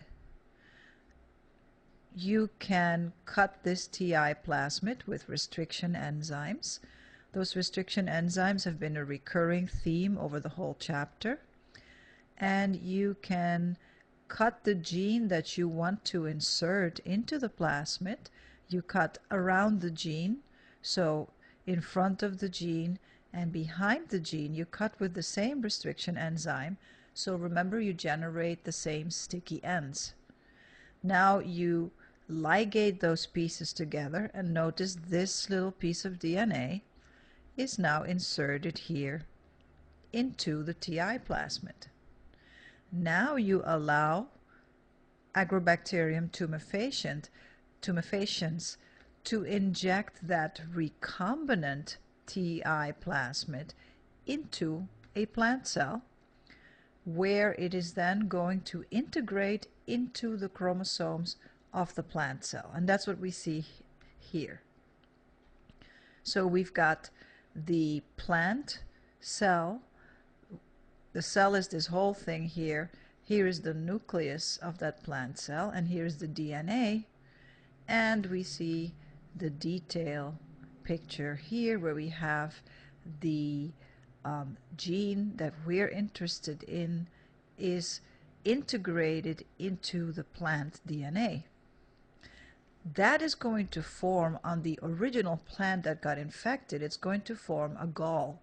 So it's going to form that ugly mass, that tumor that we saw in the other slide in part 1 of the chapter.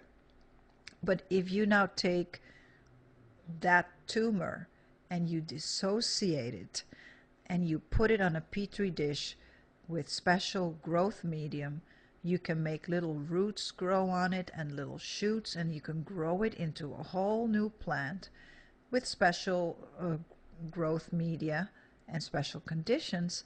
But it isn't as difficult to do this as it is to handle animals and make transgenic animals.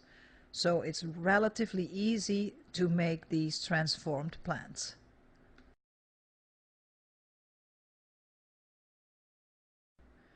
The use of recombinant DNA methods in agriculture has resulted in the production of transgenic organisms that are thus genetically modified organisms. And there have been a lot of concerns related to the use of these organisms in agriculture. Some of the concerns are, for example, is it safe to eat these organisms? We don't really know if we're eating them because there is no labeling required in the US for these organisms as of now. And also in 2013, about 90% of the corn that was planted in the United States had some sort of genetic modification. These data come from the US Department of Agriculture website. Some of them were insect resistant, and some of them were Roundup ready. Remember, the Roundup ready ones are the ones that are glyphosate resistant, so that you can spray around them and they are not hurt by that glyphosate weed killer. 90% of cotton and soybeans also were GM that was planted in the US in 2013. Another concern is that humans may have certain allergic reactions that we are not anticipating and that we don't know yet what is going to happen. There could be the transfer of those genes that confer resistance to herbicides onto weeds, and then you would make a weed that is also resistant to herbicides, so you wouldn't be able to kill the weed anymore. You'd make a super weed. Another concern is that these Bt crops that are resistant to insects, what they do is they kill the insects that eat them. They could be killing insects that we don't want to be killed, like insects like bees that are pollinators for crops, or butterflies that are pollinators and that are not hurting any crops that we are interested in. Right now, everybody has probably been eating genetically modified produce for a long time, unless they make sure that they only eat certified non-genetically modified food. And even then, you don't know for sure, because you can't tell from just looking at it if it has been genetically modified.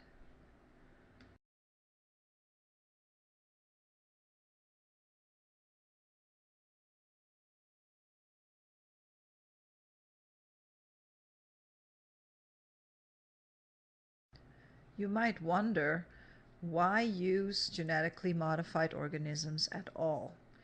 So I just wanted to leave you with this slide that shows the good things that can happen from using transgenic organisms. We're looking here at two peanut plants. This is from a Wikipedia article on BT, on Bacillus thuringiensis. On the top is an untreated, non-transgenic, normal peanut plant that shows a lot of damage on the leaf from a parasite that is called the lesser cornstalk borer, Elasmopulpus lignacellus.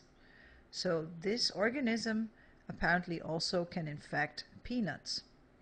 And on the bottom, you see a similar plant, but this one is a plant that has the Bt toxin. So it is a genetically modified organism, and it's like completely resistant to the borer. And that makes a much healthier plant, and you can envision You can probably get many more peanuts from the plant in the bottom than from the plant on the top. So these are the reasons that farmers use them, and we can see their point when you look at it this way.